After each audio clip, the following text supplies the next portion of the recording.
नमस्ते ओं गम गणपते नमः स्वर्णलक्ष्मी नमस्ते अस्तु परब्रह्म स्वरूपिणी राज्यं देहि धनं देहि सर्वकामांच देहि मे స్వర్ణలక్ష్మి అమ్మవారు ప్రతి ఒక్కరికి చక్కగా బ్రహ్మ జ్ఞానాన్ని ఇవ్వాలని తద్వారా ప్రతి ఒక్కళ్ళు చక్కగా నవ్వుతూ హ్యాపీగా ప్రతి దాన్ని ఎంజాయ్ చేసే విధంగా ఉండాలని చెప్పేసి మనం అమ్మవారిని కోరుకుందాం. అంతేకాకుండా ప్రతి ఒక్కళ్ళకి చక్కగా రాజ్యం దేహి నాయకత్వ లక్షణాలని ఒక అధికారాన్ని పవర్ని అథారిటీని అమ్మవారు ఇవ్వాలని, అలానే ధనం దేహి ప్రతి ఒక్కళ్ళకి విపరీతమైన ధనం ఇవ్వాలని, ఎక్కడుంటే అక్కడ ధనం ఉండాలని, ఆఫీసుల్లోనూ బ్యాంకుల్లోనూ ఇళ్లల్లోనూ ధనం శుభ్రంగా నింపుకొని ఉండాలని చెప్పేసి, అంతేకాకుండా సర్వకామార్థ సిద్ధి అనుకున్న పనులన్నీ అనుకున్న విధంగా అమ్మవారు ఇమ్మీడియట్లుగా నెరవేర్చే విధంగా మన అందరినీ ఆశీర్వదించాలని, అందరూ చక్కగా ఉండాలని చెప్పేసి అమ్మవారికి నమస్కారం చేసుకుంటూ, దానికి ముందుగా గణపతిని మనకి ధనాకర్షణ శక్తిని ప్రతి ఒక్కరికి ఇవ్వాలని చెప్పేసి మనం కోరుకుందాం. ఈరోజు టాపిక్ మనం చూసుకుంటే గురువు మారుతూ ఉన్నారు. ఎప్పుడు మారుతూ ఉన్నారు? జూన్ 2వ తారీఖున గురువు మారుతూ ఉన్నారు.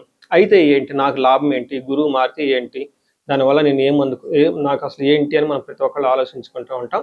గురువు వచ్చేటప్పటికి 5 రకాల 6 రకాల ముఖ్యమైన పనులు చేస్తూ ఉంటారు. గురువు చాలా రకాల పనులు చేస్తుంటారు. ముఖ్యమైనవి మన ఇండివిజువల్ లైఫ్లో మనకి ప్రభావం చూపించేది ఫస్ట్ వచ్చేటప్పటికి ధన సంపాదనలో ఐశ్వర్యం కావాలంటే గురువు యొక్క అనుగ్రహం మనకు ఉండాలి.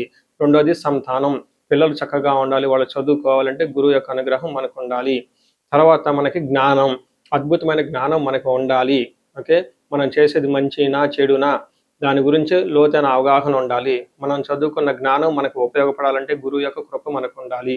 అంతేకాకుండా ధర్మచింతన, మనం ఫాలో అయ్యేది కరెక్ట్ మార్గంలో ఉన్నామా, లేదంటే సన్మార్గంలో ఉన్నామా, లేదంటే తెలవకుండా వేరే మార్గంలో ఉన్నామా, రాంగ్ గైడెన్స్లో ఉన్నామా, రాంగ్ ఇన్ఫ్లుయెన్స్తో ఉన్నామా, ఇలాంటి యొక్క అన్ని విషయాలు మనకి గురువు ద్వారానే తెలుస్తుంది. ధర్మచింతన అంటారు. అంతేకాకుండా దైవభక్తి, టీచింగ్, ఇలా రకరకాల విషయాల్లో బంగారం, జ్యువెలరీ మనకి ఎలా ఉంటుంది ఏంటి, ఇలా ముఖ్యమైన యొక్క అంశాలు ప్రతి ఒక్కళ్ళ జీవితంలో గురువు మారటం ద్వారా మనకు ప్రభావితం చేయబోతుంటుంది. అయితే ఈ గురువు మార్పులో ఇంకా 2-3 ముఖ్యమైన ఇంపార్టెంట్ పాయింట్లు తెలుసుకోవాలి. ఫస్ట్, గురువు మిథున రాశిలో నుంచి కర్కాటక రాశిలోకి మారుతూ ఉన్నారు. ప్రతి సంవత్సరం గురువు ఒక్క రాశిలో తిరుగుతూ ఉంటారు, సంచారం చేస్తూ ఉంటారు. మిథున రాశి సక్సెస్ఫుల్గా 1 year అంతా కంప్లీట్ చేసుకొని ఇప్పుడు వాళ్ళు కర్కాటక రాశిలోకి వెళ్తున్నారు. అయితే కర్కాటక రాశిలోకి 12 సంవత్సరాల తర్వాత వచ్చి ఉన్నారు కాబట్టి ఈ యొక్క కర్కాటక రాశిలో గురు సంచారం చాలా ముఖ్యమైనది. ఎందుకంటే కర్కాటక రాశిలో గురువు ఉచ్చ స్థానంలో ఉన్నారు. మంచి చక్కగా ఈ సంవత్సరం అంతా పిల్లలు ఎవరు పుట్టినా కానీ వాళ్ళకి గురువు జాతకంలో వచ్చే స్థానంలో ఉండి మంచి యోగ్యతను ఇస్తూ ఉంటారని మనం చెప్పుకోవచ్చు. సో ఈ యొక్క ఉచ్చ స్థానంలో ఉన్న గురువు సంపూర్ణమైన ఫలితాన్ని, చక్కటి ఫలితాన్ని ప్రతి ఒక్కరికి ఇస్తూ ఉంటారు. అయితే వాళ్ళ యొక్క ప్రభావం 12 మనుషుల మీద ఉంటుంది. ఈ మనుషులందరూ 12 రకాల రాశులుగా విభజించడం జరిగింది. కొన్ని రాశులకి, చాలా వరకు రాశులకి అనుకూలంగాను, కొన్ని రాశులకు ప్రతికూలంగాను, కొన్ని రాశులకి సామాన్యంగాను ఉండే అవకాశం ఉంటుంది.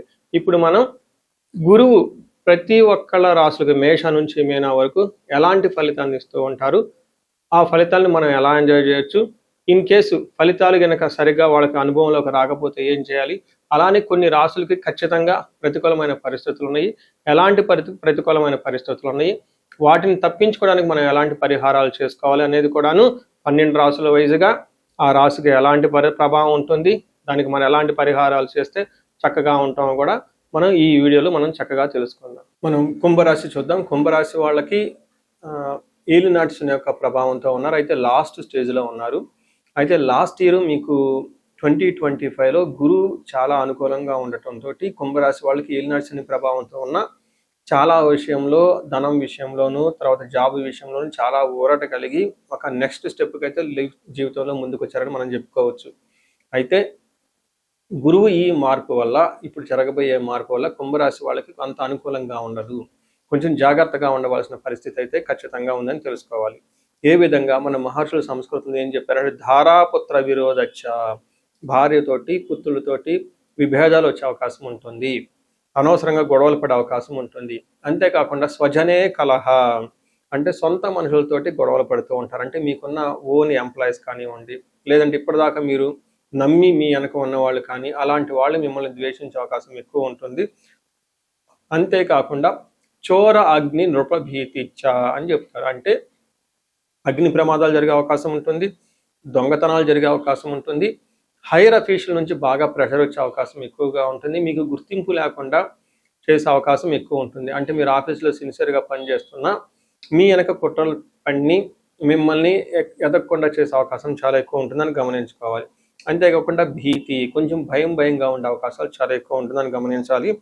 ఇందులోనూ లాస్ట్ ఇయర్ మకర రాశి వాళ్ళు ఎవరైతే ఉన్నారో, నాది కూడా మకర రాశి కావడంతో ఇందులో కొన్ని నేను కూడా వ్యక్తిగతంగా అనుభవంలోకి వచ్చినాయని మీకు చెప్తాను. ఒకటి చోర అగ్ని రూపభీతిచ్చ. లాస్ట్ ఇయర్ నాకు పర్సనల్ లైఫ్లో మా పాపది గొలుసు పోగొట్టుకున్నాను ఒక పెళ్లికి వెళ్ళి. అందుకని చాలా జాగ్రత్తగా పెట్టుకోండి. సంపాదించడం ఒక ఎత్తు, రెండోది కాపాడుకోవటం రెండో ఎత్తు. ఎంత కేర్ తీసుకున్నా కానీ ఆ పెళ్లికి వెళ్ళి ఆ పెళ్లిలో గొలుసు పోగొట్టుకోవడం జరిగింది. ఇప్పుడు బంగారం విలువ ఎంత ఉందో మీకే తెలుసు కాబట్టి జ్యువెలరీ చాలా జాగ్రత్తగా పెట్టుకోండి. అలానే అగ్ని ప్రమాదాలు జరిగే అవకాశం ఎక్కువ ఉంటుంది. చాలా కేర్ఫుల్గా ఉండాలి.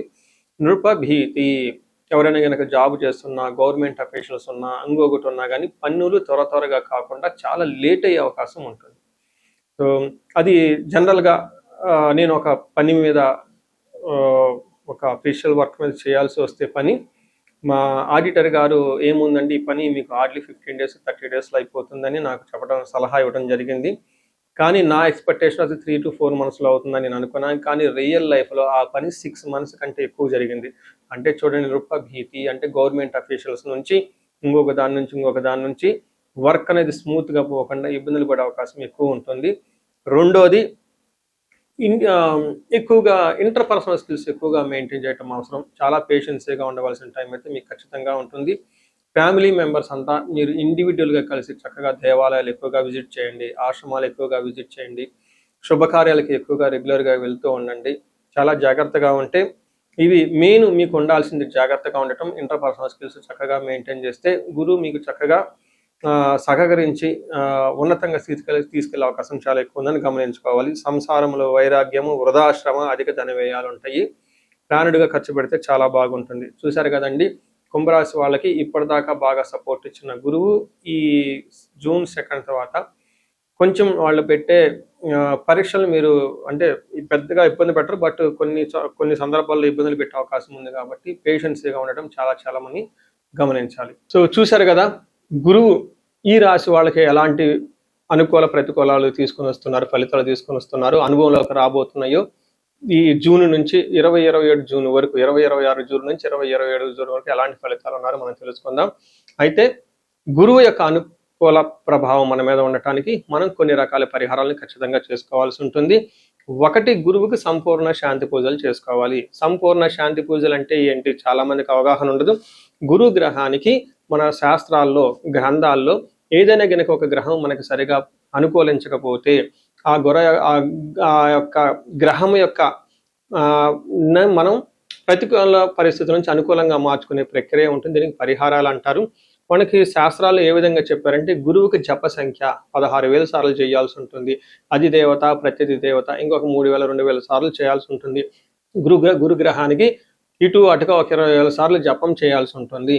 అలానే గురుగ్రహానికి తర్పణం చేయాల్సి ఉంటుంది, గురుగ్రహానికి దానం చేయవలసి ఉంటుంది, గురుగ్రహానికి హోమం చేయవలసి ఉంటుంది. ఇలా ఈ 4 రకాల ప్రక్రియలను ఎవరైతే చేస్తారో గురుగ్రహ సంపూర్ణ శాంతి పూజలు అంటారు. అయితే ఇండివిజువల్గా వాళ్ళు చేసుకోవటం కష్టం కాబట్టి సద్బ్రాహ్మణుల్ని, దేవాలయాలు ఉన్న పండితుల్ని, లేకుంటే గురువు యొక్క మంత్రాన్ని తీసుకొని వాళ్ళు కొన్ని లక్షల సార్లు, వేల సార్లు ఉపాసన చేసి చక్కగా సాధన చేసిన వాళ్ళ దగ్గరికి వెళితే ఆ మంత్రం వాళ్ళ ద్వారా సిద్ధించి గురువు యొక్క అనుకూలం మీకు అనుకూలంగా ఉంటుంది. ఇది కాకుండా గురువుకి సంబంధించిన దేవాలయాలు అంటే మేధా దక్షిణామూర్తి కానివ్వండి, లేదంటే హయగ్రీవ సంబంధించిన దేవాలయాలు చక్కగా విజిట్ చేయటం చాలా మంచిది. ఇంకా ముఖ్యంగా గురు గ్రహం యొక్క శాంతికి మీరు ఆశ్రమాలు చక్కగా విజిట్ చేయొచ్చు. భగవద్గీత, పురాణాలు, వేదాలు, వేదాంతాలు, ఇలా యాన్షియంట్ స్క్రిప్చర్స్, పురాతనమైన గ్రంథాలను తెలుసుకొని అర్థం చేసుకుంటే చాలా బాగుంటుంది. గురుగ్రహ శాంతి గురించి ఇంకొకటి ముఖ్యమైనదంటే మీకు చదువు చెప్పిన గురువుల్ని వాళ్ళ దగ్గర ఆశీర్వాదం తీసుకోవడం చాలా ఇంపార్టెంట్. సాధువుల్ని, తర్వాత మీ ఇంటికి ఎప్పటి నుంచో అనాదిగా ఉన్న పురోహితులు, బ్రాహ్మణులు, వాళ్ళు మీకు మంచి చెడు చెబుతుంటారు. అలాంటి వాళ్ళని మీరు సత్కరించడం, గౌరవించటం, వాళ్ళకి దక్షిణలు ఇవ్వటం, ఇవన్నీ చేస్తే గురువు యొక్క గురు గ్రహం యొక్క అనుకూలం మీకు అనుకూలంగా ఉంటుంది. అంతేకాకుండా గురువు యొక్క అనుకూలమైన పరిస్థితులకి మీరు గురువులకు సంబంధించిన దత్త చరిత్ర చదువుకోవటం ఇంకా చాలా బాగుంటుంది. ఇంకా మీరు ఆశ్రమాలలో గనక కొన్ని రోజులు గనక టైం స్పెండ్ చేయగలిగితే అక్కడ యోగా చేయటం, మెడిటేషన్ చేయటం ఇవన్నీ చేస్తూ ఉంటే గురు గ్రహం యొక్క బలం పెరిగి ఇప్పటిదాకా మనం చెప్పుకున్న పరిస్థితుల్ని చక్కగా ఇంకా మంచి అద్భుతమైన రిజల్ట్ వచ్చే అవకాశం ఉంటుంది. ఇన్ కేసు ప్రతికూలమైన పరిస్థితులు ఉన్నా కానీ ఆ ప్రతికూలమైన పరిస్థితులను అధిగమించి చక్కగా లైఫ్ అంతా ముందుకెళ్ళడానికి ఎంతో అవకాశం ఉంటుంది. ఈ సంవత్సరం ఈ గురువు యొక్క కర్కాటక రాశిలో ఉన్నంత వరకు 12 రాశుల వారికి చక్కగా అష్టైశ్వర్యాలు కలగాలని, భోగభాగ్యాలు కలగాలని చెప్పేసి చక్కగా ఉండాలని చెప్పేసి నేను కోరుకుంటున్నాను. నమస్తే.